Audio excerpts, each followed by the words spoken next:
ओम अज्ञानतिमिरन्धस्य ज्ञानाञ्जनशलाकया चक्षुरुन्मिलितं येन तस्मै श्रीगुरुवे नमः। श्रीचैतन्यमनोभीष्टं स्थापितं येन भूतले स्वयं रूपः कदा मह्यं ददाति स्वपदान्तिकं।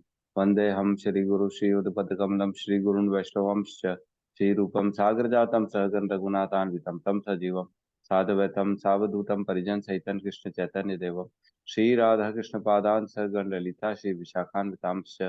हे कृष्ण करुणा सिंधु दीन बंधु जगतपते गोपेश गोपिका कांता राधा कांत नमस्तुते।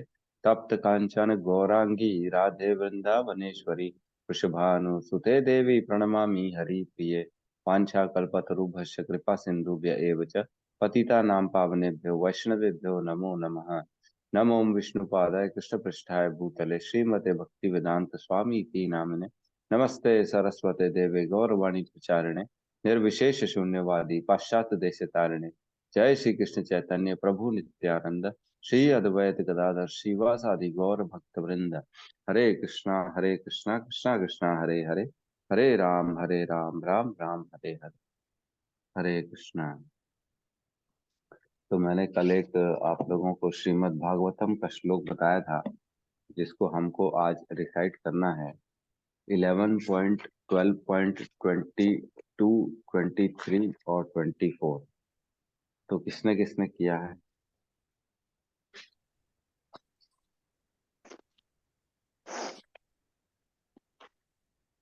हमारे गौतम प्रभु और तो कोई नहीं है साथ में। 11.12.22, 23 और 24।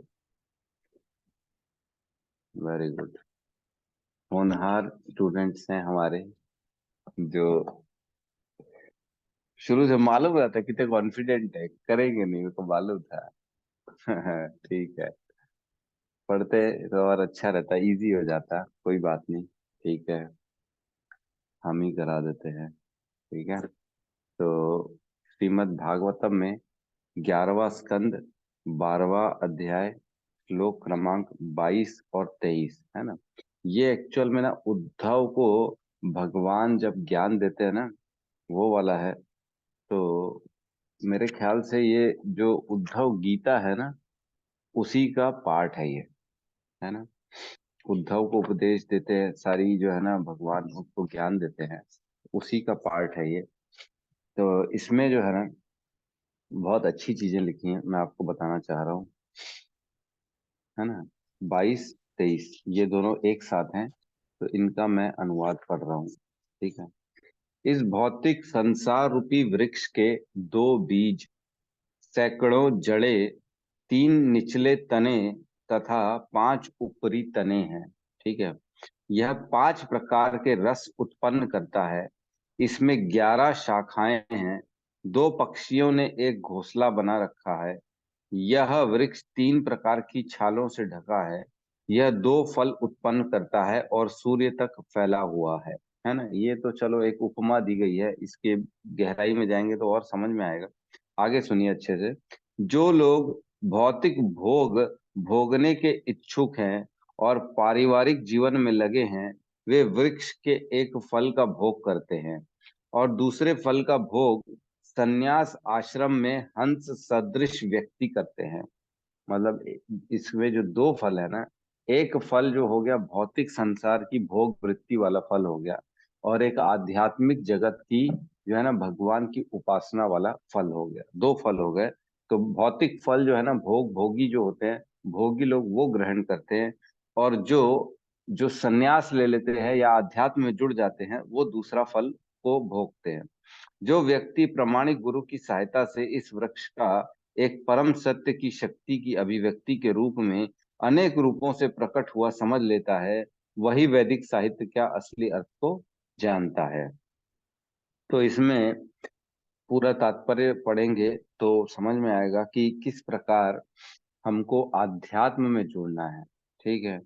और किस प्रकार इस भौतिक संसार को कैसे कैसे उपमा दी गई है। जो दो बीज हैं, जिस जड़ें हैं, और इसमें पांच प्रकार के रस हैं। तो विषयों की बात चल रही है, जो इंद्रिय विषय है वो 5 प्रकार के रस हैं, और सबकी उपमा दी गई है। ठीक है। आगे वाले श्लोक में कहते हैं, तुम्हें चाहिए कि तुम धीर बुद्धि से गुरु की सावधानी पूर्वक, है ना, सावधानी पूर्वक की जाने वाली पूजा द्वारा शुद्ध भक्ति उत्पन्न करो, तथा दिव्य ज्ञान रूपी तेज कुल्हाड़ी से आत्मा के सूक्ष्म भौतिक आवरण को काट दो, है ना। पूर्ण पुरुषोत्तम भगवान का साक्षात्कार होने पर तुम उसी तार्किक बुद्धि रूपी कुल्हाड़ी को त्याग दोगे, है ना। तो ये पूरी हमारी कैसे भक्ति करनी है ना, ये उसके बारे में वर्णन है कि पहले जो है ना, हमारे को एक गुरु, प्रमाणिक गुरु के पास जाना है और उनसे ज्ञान ग्रहण करना है, और उसके उपदेशों को सावधानी पूर्वक फॉलो करना है। ठीक है। और उसके उपदेशों से जो ज्ञान मिलेगा, उस ज्ञान रूपी जो कुल्हाड़ी है, उससे भौतिक आवरण को काट दो, है ना। जो भौतिक है, जो संसार में भोग भोगने की वृत्ति है, उसको आदमी दूर हो जाएगा, वैराग्य उत्पन्न हो जाएगा उसके अंदर। उसको समझ में आ जाएगा कि मैं अकेला ही हूँ, है ना। ये आत्मा, कहते हैं ना, इस संसार में हजारों का मेला जुड़ा, इस संसार में हजारों का मेला जुड़ा, जब जब हंसा उड़ा अकेला उड़ा, है ना। तो हमको हमारा जो जो जर्नी है, हमारी जो जीवन है, कुल मिला के अकेले ही क्रॉस करनी है ना। आपके सुख और आपके दुखों को आप किसी के साथ शेयर नहीं कर सकते हो। अगर आपके पैरों में दर्द है, आपके किडनी में दर्द है, पेट में दर्द है, तो कोई आपसे वो दर्द ले नहीं सकता, आप ही को सहना पड़ेगा, है ना। ये बोलने की बात है कि यार ये 4 लोग रहते हैं तो अच्छा लगता है, हम दिमाग अपना इधर उधर डाइवर्ट कर सकते हैं, तो ये आप अपने आप को भक्ति में डाल के भी कर सकते हो, है ना। ये ये सब बोलने की बातें हैं कि जो है ना, मैं मैं किसी पे डिपेंडेंट हूँ, मैं आश्रित हूँ। बच्चा तो आश्रित हो सकता है, लेकिन बड़ा कैसे आश्रित होगा, जिसके पास अपनी बुद्धि है।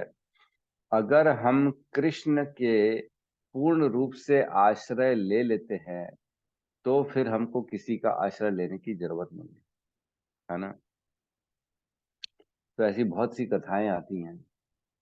चंद्रहास, एक जो थे ना, चंद्रहास, राजा चंद्रहास, जो भगवान के बहुत बड़े भक्त थे, शुद्ध भक्त थे।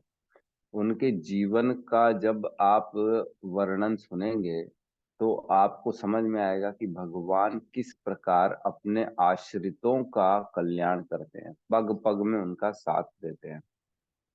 ठीक है, अभी अपन उनकी कथा में नहीं प्रवेश करेंगे। ठीक है। तो इसमें एक और श्लोक है, श्लोक नंबर 21 भी मैं पढ़ रहा हूँ, जरा इसको सुनिएगा।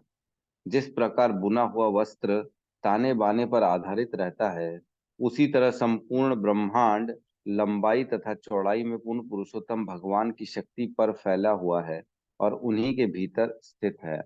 बद्ध जीव पुरातन काल से भौतिक शरीर स्वीकार करता आया है, और ये शरीर विशाल वृक्षों की भांति है जो अपना पालन कर रहे हैं। जिस प्रकार एक वृक्ष पहले हरा भरा होता है और तब फैलता है, उसी तरह भौतिक शरीर रूपी वृक्ष भौतिक अस्तित्व की का विधि विविध विविध फल देता है। तो ये जो शरीर है, ये भौतिक वृक्ष के समान है। जैसे वृक्ष पहले छोटा पौधा होता है, धीरे धीरे बड़ा होता है, मोटा होता है, फल देता है, फूल देता है, छाया देता है, और धीरे धीरे सूखता है। तो उसी प्रकार हमारे भी जीवन में सारे स्टेजेस आते हैं। तो एक वृक्ष का जीवन हो, चाहे एक कीड़े का जीवन हो, मच्छर का जीवन हो, चाहे एक मनुष्य का जीवन हो, सारे के सारे जीवनों में 100 वर्ष की में जितनी गतिविधियां होती हैं वो होती हैं। मनुष्य का जीवन 100 वर्ष का, वृक्ष का जीवन 1000 वर्ष का, और एक मच्छर का जीवन 5 दिन का। तो ऐसा नहीं है कि उसके 5 दिन में वो ये सारा कुछ अनुभव नहीं करेगा, वो एज इट इज अनुभव करेगा, जो कि हम 100 साल में अनुभव करते हैं। उनकी जो है हिसाब से जो समय होता है ना, वो बड़ा फास्ट चलता है उनका, है ना। उनके में बहुत जल्दी चेंजेस आते हैं, जो हमारे में लेट से आते हैं। वो 5 दिन में, एक दिन में बड़ा होगा, एक दिन में शादी करेगा, प्रजनन करेगा, एक दिन में बच्चों को देखेगा, फिर चौथे दिन वृद्ध होगा और 5वें दिन वो मर जाएगा। तो उनकी भी सेम घटनाएं होती हैं जो हमारी घटनाएं होती हैं। ठीक है। तो ये क्षेत्र और क्षेत्रज्ञ के बारे में वर्णन था कि जो क्षेत्र के अधिकारी होते हैं वो हर क्षेत्र में उनको उतना अधिकार दिया जाता है ना। अगर हम सोचते हैं कि हमारे को, हम इस शरीर में रहते हैं तो हमको ज्यादा अधिकार दिया गया है, तो ऐसा नहीं है। हर क्षेत्र को, हर क्षेत्रज्ञ को उसके उसके अनुपात में बराबर जो है ना लगभग अधिकार दिए जाते हैं। तो ऐसा नहीं है कि किसी और के जीवन में सुख नहीं है। एक सुअर के जीवन में भी सुख होता है ना। अगर वो सुअर के जीवन में सुख नहीं हो तो वो इतना मल में क्यों पड़ा रहे, है ना। दिन रात मल ढूंढता है वो, और वहीं पड़ा रहता है, वहीं एक साथ 12 12 13 13 बच्चे उत्पन्न करता है। तो सुखी आदमी तो इतना काम करता है क्या? जो सुखी होता है वही जो है ना अपने जीवन में ये सब आगे बढ़ता है। तो वो बड़ा खुश रहता है वहां पे, उसको कोई प्रॉब्लम नहीं रहती है। लेकिन दूसरे की दृष्टि से देखते हैं तो ऐसा लगता है अरे बाप रे ये क्या कर रहा है। क्योंकि हम जो है ना, हम उस क्षेत्र के जो है ना अधिकारों को नहीं समझ सकते हैं। उसके क्षेत्र की क्या गुणवत्ता है ये हम नहीं समझ सकते। हम अपने क्षेत्र में रहते हुए जरूर समझ सकते हैं। अगर कोई कॉकरोच में भी कोई मिस यूनिवर्स बन जाएगी, कोई मिसेस कॉकरोच होगी जो अति सुंदर दिखती होगी, तो उससे हमको कोई फर्क पड़ेगा क्या? नहीं पड़ेगा। कोई गाय होगी, गायों में देखते हम लगभग हमको सब गाय एक जैसी दिखती हैं। लेकिन ऐसा नहीं है। गौ गाय का बच्चा अपनी माता के पास ही जाता है, अलग किसी के पास नहीं जाता। इसका मतलब उनके अंदर में भी भेद होता है। और उसमें जो सबसे सुंदर हो, चाहे सबसे जो है ना वीक हो, तो उससे हमको कोई फर्क नहीं पड़ता, क्योंकि हम उस क्षेत्र के लिए अननोन है ना। ऐसी सृष्टि बनाई गई है कि हमको दूसरे क्षेत्र जो होते हैं ना, दूसरे योनियों के क्षेत्र, उनसे हम इतने प्रभावित नहीं होते हैं। हम ये है कि मनुष्य मनुष्य से प्रभावित होता है, और जिस योनि में जो रहता है उससे वो प्रभावित होता है। हम देखते हैं कुत्ते को प्रॉब्लम होती कुत्ते से, वहां उस गली से कोई और कितना ही निकल जाए कोई फर्क नहीं पड़ेगा। लेकिन कुत्ता अगर उस गली में अगर कोई अपना कब्जा जमाने बैठेगा तो बहुत प्रॉब्लम हो जाएगी उसको। ठीक है।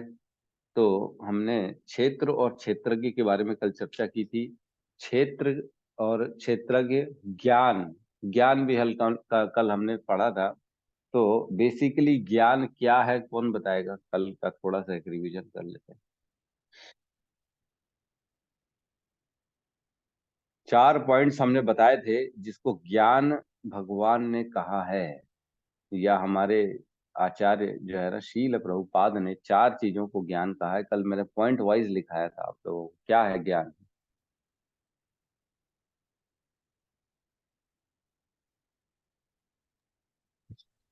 गुरु जी, आत्मा परमात्मा की जानकारी। हम शरीर नहीं है, हम एक जीवात्मा है, आत्मा है। नहीं नहीं, ये पॉइंट नहीं था। हम शरीर नहीं है, ये नहीं था। आत्मा और चार परमात्मा। पॉइंट 4 पॉइंट मैंने क्लियर लिखाए थे। आप नोट करो इसको, मैंने ये हरे भी बोला। कृष्ण प्रभु जी, मैं बताऊं? एक पॉइंट बताओ आप। शरीर, आत्मा और परमात्मा की जानकारी। हाँ बहुत सुंदर, शरीर ये क्या है, पहला पॉइंट था। शरीर क्या है, आत्मा क्या है और परमात्मा क्या है, इसकी जानकारी। इसकी जानकारी, ठीक है। सेकंड पॉइंट बताएंगी सोनिका माता जी। हरे कृष्णा प्रभु जी, दंडवत प्रणाम। प्रभु जी, मैं भी यही नाम बताने वाली थी कि शरीर और शरीर को जानने वाला और भगवान का ज्ञान जो है वही ज्ञान कहलाता पॉइंट वाइज मैंने लिखाया था माता जी। ठीक है, कोई बात नहीं। ललिता माता जी बताएंगी। हरे कृष्ण प्रभु जी। अरे व्यष्टि आत्मा की जानकारी। बिल्कुल सही कहा, व्यष्टि आत्मा की जानकारी। और थर्ड और फोर्थ पॉइंट गौतम प्रभु बता देंगे।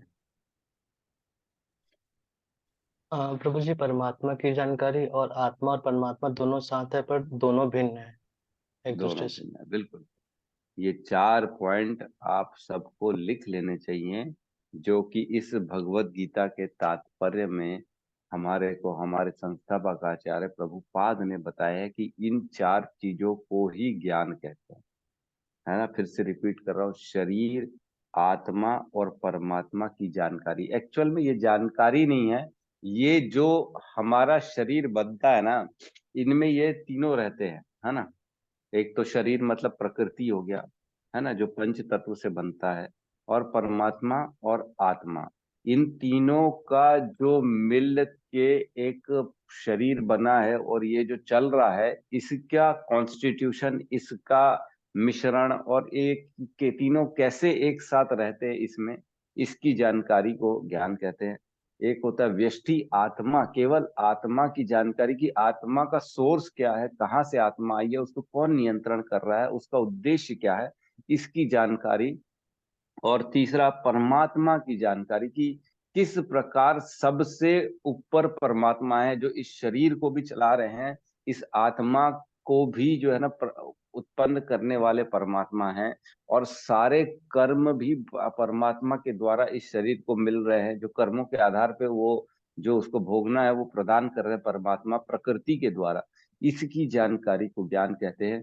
और सबसे इम्पोर्टेंट है कि आत्मा और परमात्मा दोनों रहते हैं इस शरीर में, लेकिन दोनों भिन्न हैं। है ना, दोनों एक साथ रहते हैं, ये आधे लोगों को, आधी संसार को तो मालूम ही नहीं है कि आत्मा के अलावा भी कोई शरीर में रहता है क्या। उनको तो लगता है खाली बॉडी है, मांस है, मज्जा है ना, बोन्स हैं, तंत्रिकाएं हैं, रक्त है, ये सब है। लेकिन परमात्मा की जानकारी आधे से ज्यादा संसार को नहीं है कि इसमें एक परमात्मा है जो आत्मा के भी सुपीरियर है। तो कल हमने परमात्मा और आत्मा, क्षेत्रज्ञ 1 और क्षेत्रज्ञ 2, इनके हमने भेद निकाले थे, 3-4 पॉइंट्स, 5 पॉइंट निकाले थे। क्या क्या भेद है, कौन कौन बताएगा? एक एक भेद बताइए। हरे कृष्णा प्रभु जी। आत्मा जी और माता जी। परमात्मा एक है। आत्मा सिर्फ अपने ही शरीर के बारे में शरीर के बारे में, आत्मा सिर्फ अपने शरीर के बारे में ही जानता है, और परमात्मा जो है सभी जीवात्मा के बारे में उनको जानकारी रहती है। बिल्कुल सही कहा। आत्मा को सिर्फ अपने एक क्षेत्रज्ञ का जो जानकार होता है, एक क्षेत्र का जानकार, इस क्षेत्रज्ञ 1 जो कि आत्मा है, और सभी क्षेत्रों के जो जानकार हैं वो है क्षेत्रज्ञ 2 जो कि परमात्मा है। और सेकंड पॉइंट, यस गौतम प्रभु आप बताइए। प्रभु जी, आत्मा का पतन हो जाता है पर परमात्मा हमेशा शाश्वत रहते हैं अपने स्वरूप में। हाँ हाँ, एकदम सही कहा। आत्मा का पतन हो जाता है मतलब वो खत्म नहीं होता, पतन इन द सेंस गिर जाता है, अपने लेवल से गिर जाता है, कर्मों और बाकी सारों को जो है ना आधार पे। और लेकिन परमात्मा का कभी भी पतन नहीं होता, कभी भी नहीं गिरते अपने लेवल से नीचे। और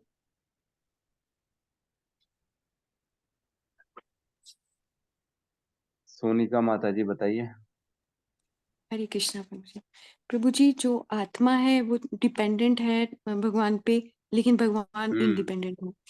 हाँ, एक सबॉर्डिनेट है और एक सुपीरियर है। एक जो है वो हमेशा हर चीज के लिए उस पे डिपेंड करता है ना, वो कभी भी फ्री नहीं है आत्मा। लेकिन परमात्मा फ्री है, उनको कोई भी रोक टोक नहीं है, वो अपने अनुसार अपनी इच्छा शक्ति से सारे कार्य करते हैं। ठीक है, और कोई पॉइंट है क्या किसी के पास? तो ये आत्मा सब कुछ भूल जाता है और परमात्मा को सब याद रहता है। हाँ, ये भी ठीक है कि आत्मा को याद नहीं रहता है अपने पिछले कर्मों को। लेकिन ऐसा नहीं है, आत्मा के साथ मन बुद्धि रहती है, एक्चुअल में बुद्धि भूल जाती है, वो भी परमात्मा का ही काम है। ठीक कह रहे हो, परमात्मा हृदय में बैठ के सब याद दिलाते हैं और भूलवा देते हैं। ठीक है, ठीक है। तो इसके अलावा भी किसी का पास कोई कोई पॉइंट है तो बता सकता है। प्रभु जी, एक और था ना, आत्मा मतलब आत्मा एक क्षेत्र का ज्ञाता होता है और परमात्मा पूरे क्षेत्र का ज्ञाता होता है। हाँ, वो तो बता दिया आरती माता जी ने, सबसे पहला और पॉइंट। एक आत्मा एक वो च्युत होता है और आत्मा अच्युत होता है, ऐसा बताया था। अच्युत होता है, बिल्कुल सही है, ये भी पॉइंट कल बताया था। एक च्युत है और एक अच्युत है, जो कि कभी फेल नहीं होता, और एक हमेशा सही, फुल नॉलेजफुल, सब चीजों में राइट फाइट रहता है, वो है परमात्मा। तो इस प्रकार क्षेत्रज्ञ 1 और क्षेत्रज्ञ 2, इन दोनों के भेदों को हम समझ सकते हैं, कैसे आत्मा और परमात्मा इन दोनों में भेद होता है।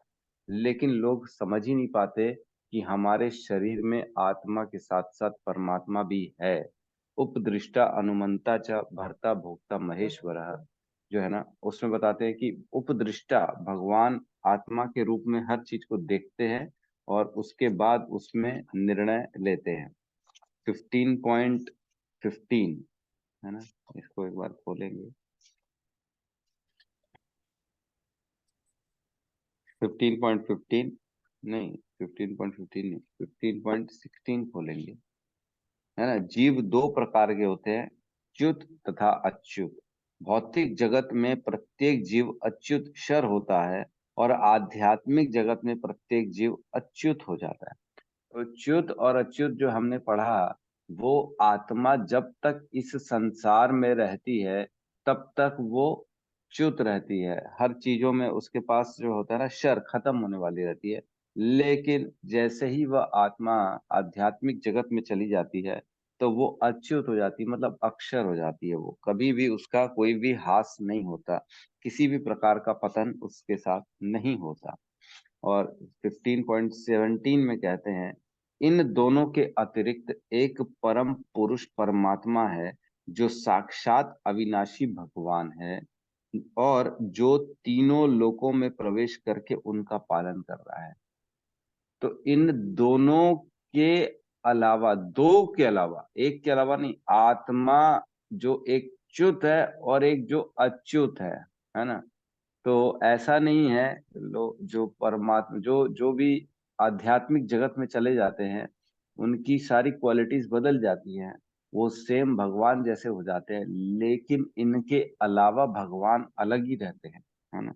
वो तीनों लोक में प्रवेश करके उसका पालन करते हैं। मतलब एक हो गई, आत्मा और परमात्मा दोनों के गुण सेम है, सत चित आनंद, है ना। दोनों अविनाशी हैं, दोनों में सारी क्वालिटी सिमिलर है, लेकिन एक है सेवक और एक है सेव्य, है ना। आत्मा का गुण है कि भगवान की सेवा करना, और परमात्मा जो है ना, वो सेवा लेने के लिए बैठे हैं। दोनों में यही डिफरेंस है ना। और भगवान जो है ना, वो किसी पे डिपेंड नहीं करते, वो सब चीज स्वयं अपनी इच्छा शक्ति से प्रकट कर देते हैं। तो हम हर चीज में भगवान पे डिपेंडेंट है। ठीक है, किसी का कोई प्रश्न तो नहीं है, हम चौथे श्लोक में प्रवेश करें।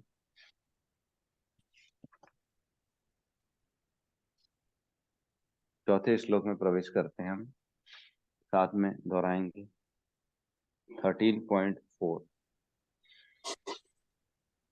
तत् क्षेत्रम यच्च यदृक्, यदृक् च, तत्क्षेत्रं यत् च यादृक् यदृक्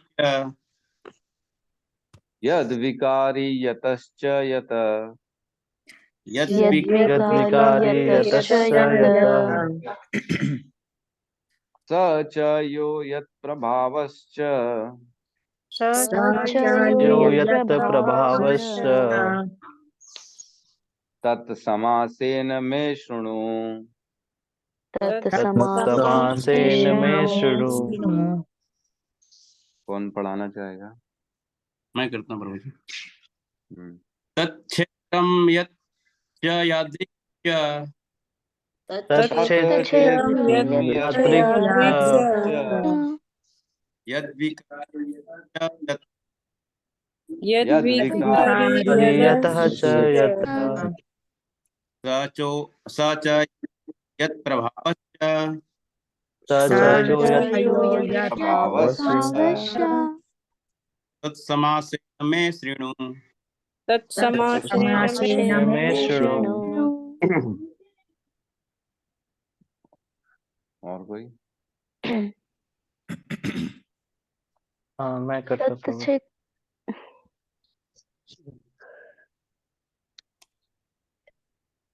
बोलिए माता जी, आप करें। तत्क्षेत्रं यत् च यादृक् तच्चेतसं यत् च यादृक् यादृक् यद्विकारी यतश्च यत् यद्विकारी विकारी यतश्च यतः च यत् यत् स च यो यत् प्रभावश्च स च यो यो यत् यत् प्रभावश्च प्रभावश्च तत्समासेन मे शृणु समासेन मे शृणु। अनुवाद। अब तुम मुझसे यह सब संक्षेप में सुनो कि कर्म क्षेत्र क्या है, यह किस प्रकार बना है, इसमें क्या परिवर्तन होते हैं, यह कहाँ से उत्पन्न होता है, इस कर्म क्षेत्र को जानने वाला कौन है और उसका क्या प्रभाव है ना। तात्पर्य तात्पर्य शील प्रभुपाद की जय। इसमें तात्पर्य में ज्यादा पॉइंट्स बताते शीला प्रभुपाद, चर्चा करते हैं। कर्म क्षेत्र, भगवान कर्म क्षेत्र क्षेत्र तथा कर्म क्षेत्र के ज्ञाता क्षेत्रज्ञ का स्वाभाविक स्थितियों का वर्णन कर रहे हैं। तो मैं फिर से रिपीट कर दूं, कर्म क्षेत्र और क्षेत्र एक ही होता है ना। यहाँ पे लिखा है कर्म क्षेत्र ब्रैकेट में क्षेत्र, तो उसको कहीं आप कंफ्यूज ना हो कि क्षेत्र तो ठीक है और कर्म क्षेत्र भी अलग है कि सेम है, तो सेम ही है। क्षेत्र मतलब उस क्षेत्र में आपको जितना अधिकार दिया गया है कर्म करने का, वह होगा शॉर्ट में क्षेत्र, है ना। एरिया, फील्ड ऑफ एक्टिविटी, जहां आप कर्म कर सकते हो, जिस भी एरिया को आपको अलॉट किया गया है वो हो गया आपका कर्म क्षेत्र, और क्षेत्र एक ही है। तथा कर्म क्षेत्र के ज्ञाता, कर्म क्षेत्र के ज्ञाता कौन है, हमने पढ़ा कि क्षेत्रज्ञ 1 और 2 दो होते हैं, कि स्वाभाविक स्थितियों का वर्णन कर रहे हैं। अब इनकी नॉर्मल जो आम आम जैसे हम नॉर्मल जो शायद देखते हैं समझते हैं, वो उनका वर्णन कर रहे हैं। मनुष्य को यह जानना होता है कि यह शरीर किस प्रकार बना हुआ है। पहला पॉइंट, कि यह शरीर किस प्रकार बना है, ये जानना होता है ना। दूसरा, यह शरीर किन पदार्थों से बना है ना। मतलब इसमें क्या क्या चीजें मिली हुई है इस शरीर में, कॉन्स्टिट्यूशन या इंग्रेडिएंट्स बोलते हैं ना, क्या क्या चीज डाल के क्या सब्जी बनी है, वैसी इस शरीर किन पदार्थों से बना है, यह किसके नियंत्रण में कार्यशील है। तो ये इसका ओवरऑल कंट्रोल किसका है इस शरीर के ऊपर, क्षेत्रज्ञ 1 का कि क्षेत्रज्ञ 2 का, किसका कंट्रोल है?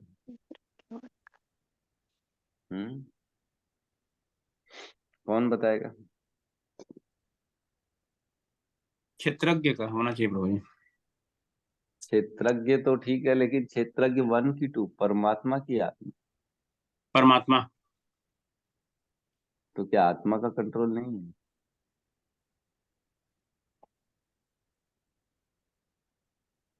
आत्मा का नहीं, परमात्मा का ही होना चाहिए प्रभु जी, क्योंकि आत्मा के साथ में जैसे मन बुद्धि अहंकार भी रहते हैं हमेशा, तो मन बुद्धि अहंकार को कंट्रोल नहीं कर सकते, तो तो जो शायद। योगी जन जो तपस्वी है, जो त्यागी है, वो तो मन बुद्धि अहंकार को एकदम कंट्रोल करके सब वही करते हैं। तो कहीं ना कहीं परमात्मा का हाथ तो रहता है होगा ना प्रभु जी इसमें। हाँ हाँ, रहता है, बिल्कुल रहता है। लेकिन इसमें यह है कि पूर्ण रूप से देखो, परमात्मा तो परम है, आत्मा भी कंट्रोलर है, लेकिन उस कंट्रोल के ऊपर जो एक और सुपीरियर कंट्रोल है, वो परमात्मा का है।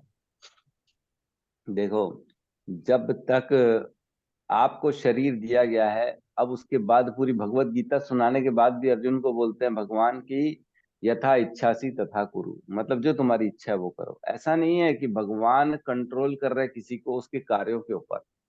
भगवान कभी भी हमारे डिसीजन में, हमारे जो जो भी हम करते हैं उसमें कभी भी इंटरफेयर नहीं करते। आप जो करते हो वो अपनी मर्जी से करते हो, लेकिन जो आपके प्रारब्ध और आपकी जो मर्जी है ना, उसको भगवान एक्चुअल में प्रोवाइड करते हैं। भगवान ही आपको हर चीज को प्रदान करने में मतलब वो बैठ के यही काम करते हैं कि आपने इच्छा की तो मैं इसको प्रदान करूं। आपने जो इच्छा की, आप घूमने के इच्छुक है, आप कुछ खाने के इच्छुक हैं, आप पढ़ने के इच्छुक है, तो ये सब चीज इतनी फास्ट होता है कि हमको पता नहीं पड़ता। परमात्मा प्रकृति को आदेश देते हैं तुरंत तुरंत कि हाँ इसके अधिकार में ये है, इसको प्रदान किया जाए, तो आप कर पाते हो।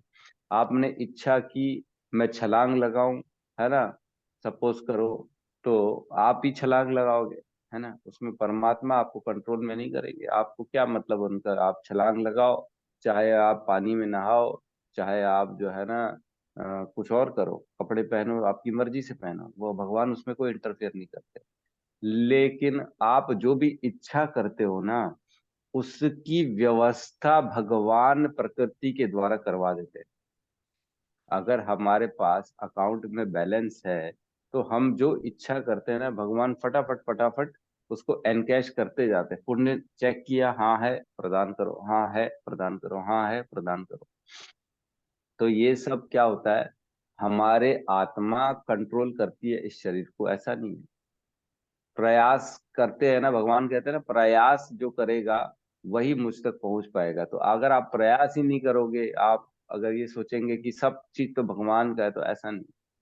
मैंने एग्जाम्पल भी दिया था कि हम ऐसे होटल में जाते हैं, जो ऑर्डर करते हैं वह खाना हमारे पास वो होटल वाले मैनेजर का काम होता है कि उसको पहुंचाना।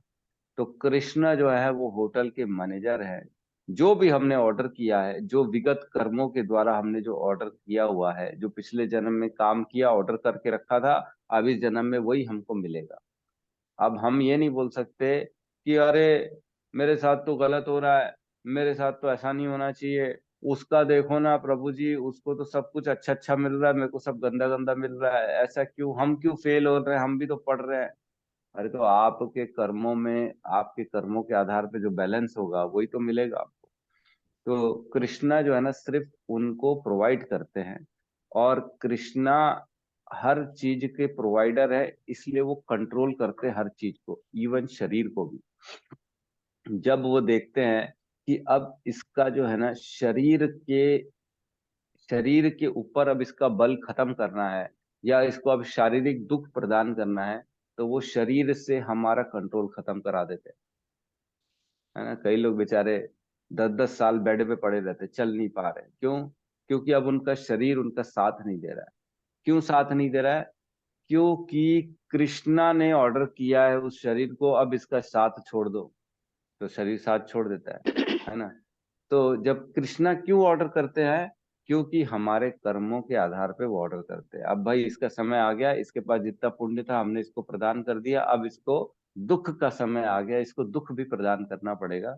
तो कृष्ण उसकी व्यवस्था करते हैं सारी चीजों की, कि आपको दुख पहुंचे। ठीक है। तो इस प्रकार नियंत्रण कौन करता है, किसके नियंत्रण में कार्यशील है, अब कौन बताएगा?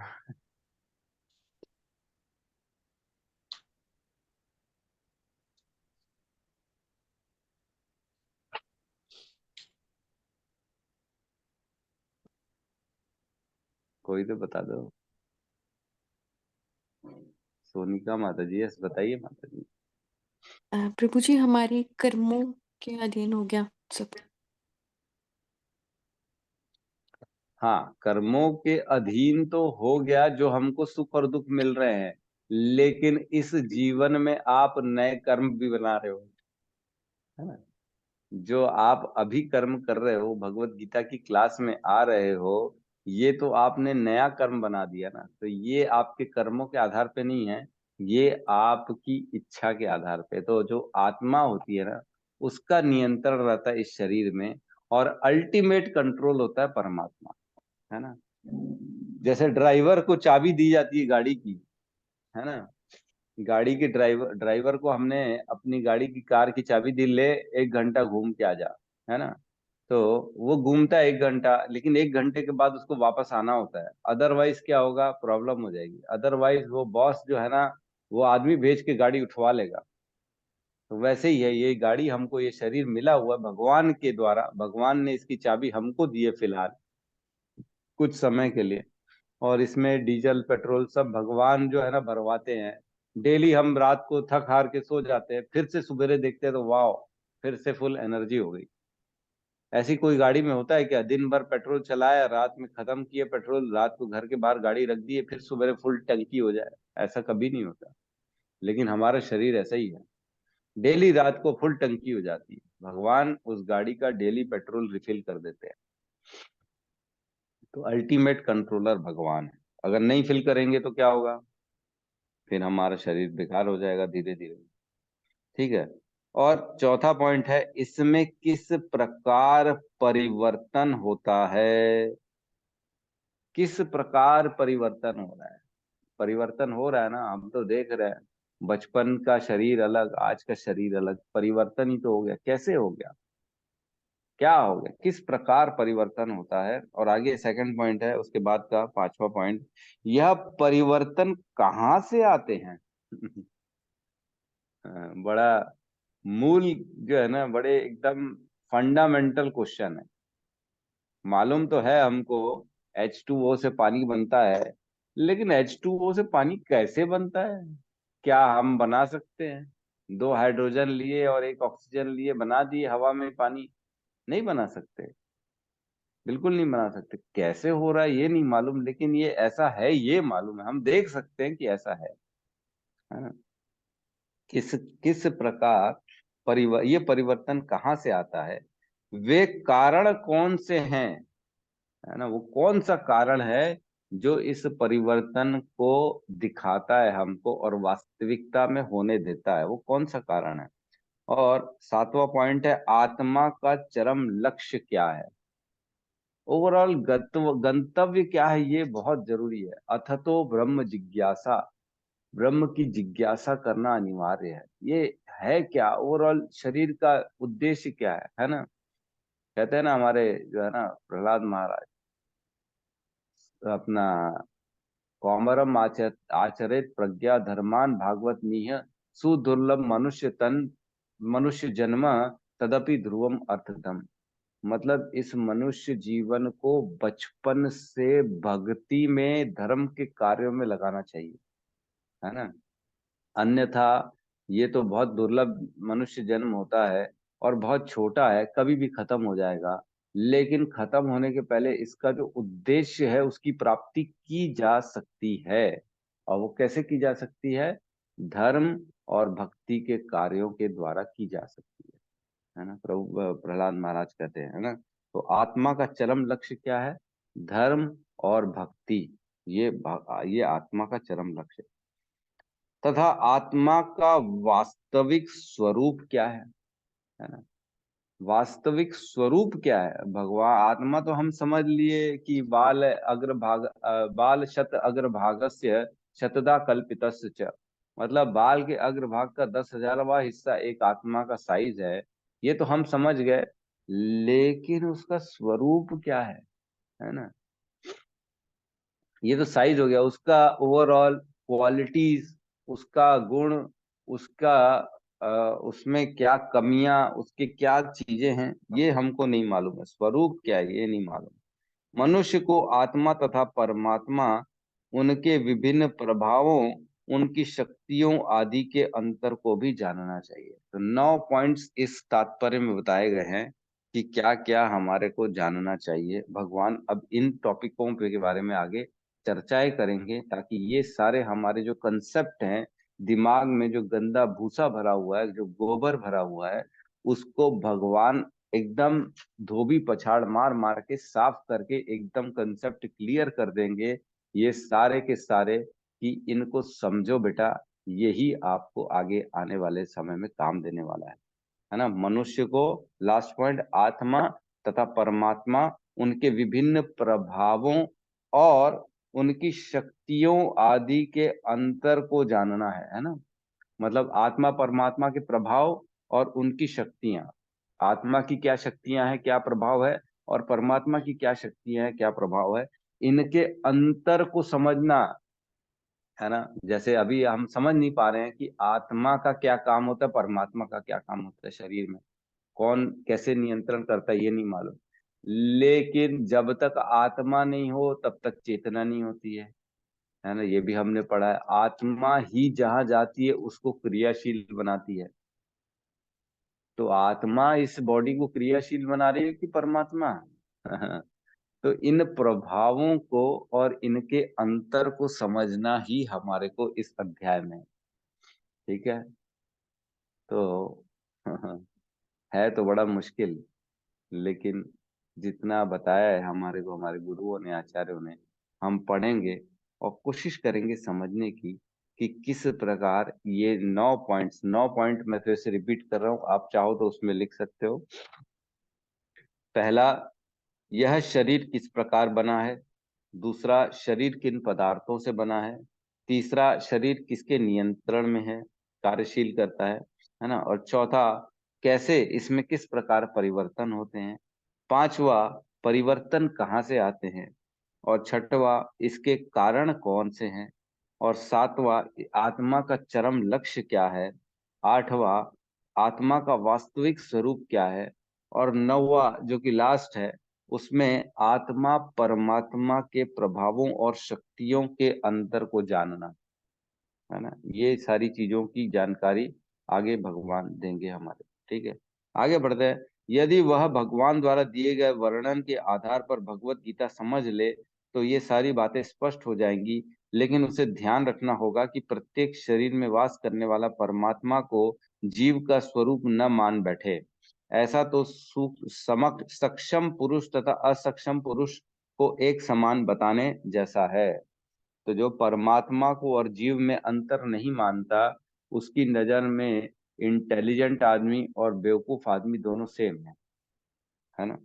जो आदमी बोलेगा दोनों सेम है, तो उसकी बुद्धि का हम समझ सकते हैं कि जो एक होशियार और बेवकूफ अंतर नहीं कर पा रहा है, वैसे ही आदमी आत्मा और परमात्मा में अंतर नहीं कर पाएगा जो एक मूर्ख हो, ठीक है।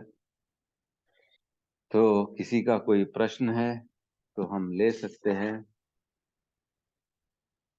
कल हम 5वें श्लोक को करेंगे, क्योंकि बहुत लंबा, मतलब अच्छा भी है, और इसको मैं इतनी जल्दी कंप्लीट नहीं करूंगा। मैं सोच रहा हूँ इसको कम से कम हम कल और परसों 2 दिन देंगे इस श्लोक में, है ना, क्योंकि ये सारे कोशों का वर्णन है इसमें, ठीक है। बहुत अच्छा है, इसमें चर्चाएं करेंगे। कॉज एंड इफेक्ट थ्योरी है, कॉज और इफेक्ट, कॉज का इफेक्ट, इफेक्ट का कॉज। बहुत मजा आने वाला है कल, ठीक है। किसी का कोई प्रश्न है तो ले सकते हैं।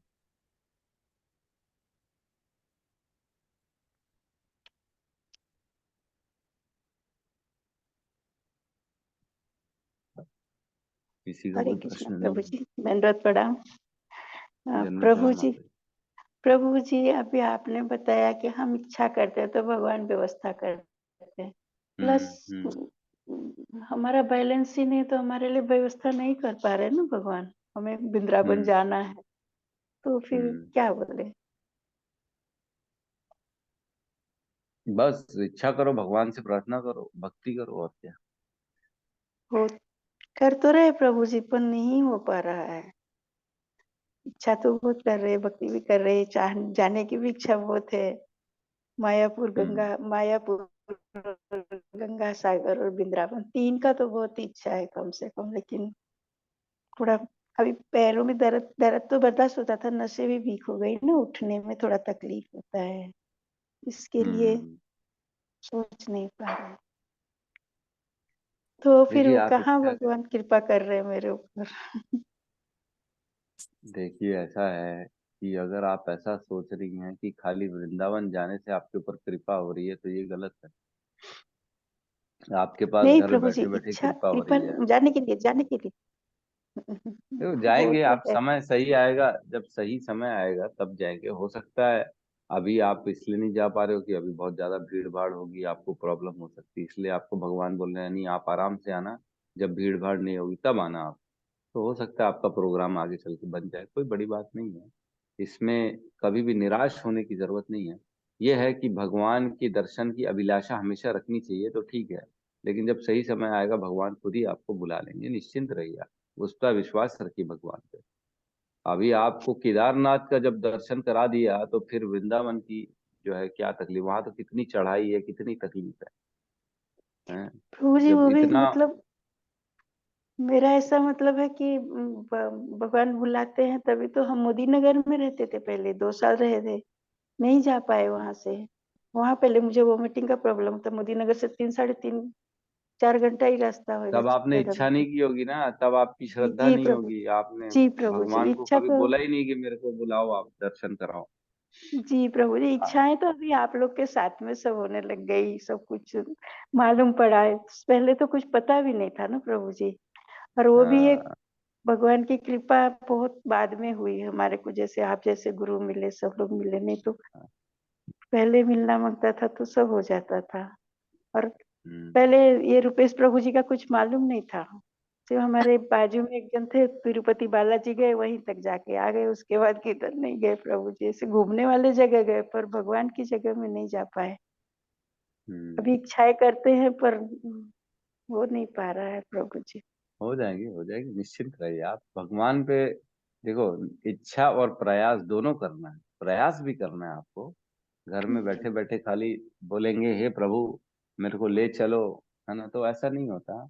वो होता है लेकिन वो उनके साथ होता है जो एकदम अत्यधिक एकदम भक्ति में शुद्ध रूप से शरणागति में बैठे हुए, वो जिनका जीवन की डोर भगवान के हाथ में है, वो उनके साथ होता है। भगवान उनके कार्य स्वयं आके करते हैं।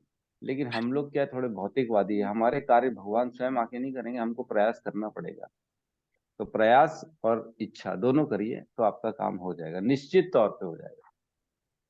आज प्रभु नहीं जी होगा ने कल होगा, कल नहीं होगा परसों होगा, परसों नहीं होगा महीने 2 महीने बाद हो जाएगा, लेकिन हो जाएगा। प्रभु जी मेरे लिए बोलिए प्रभु भगवान बाके बिहारी को मुझे एक बार दर्शन देवे। जा मैं रहे हैं आप बिल्कुल, तो, धन्यवाद हाँ, प्रभु जी, धन्यवाद, बहुत इच्छा है प्रभु जी। बिल्कुल आपका हो जाएगा, निश्चिंत रहिए, दर्शन हो जाएंगे। धन्यवाद प्रभु जी, आपका आशीर्वाद रहेगा। हमारे गुरुओं का आशीर्वाद रहेगा आपके ऊपर। हम कौन होते हैं, हमारे पास कुछ भी नहीं है। धन्यवाद। ठीक है, धन्यवाद। तो यहाँ पे हम क्लास को क्लोज करते हैं आज की। बहुत बहुत धन्यवाद सभी भक्तों का। तो हरे कृष्ण महामंत्र का जाप कर लेते हैं। हरे कृष्णा हरे हरे कृष्णा हरे कृष्णा कृष्ण कृष्ण हरे हरे, हरे राम हरे हरे राम राम हरे राम राम राम राम राम हरे हरे। हरे हरे।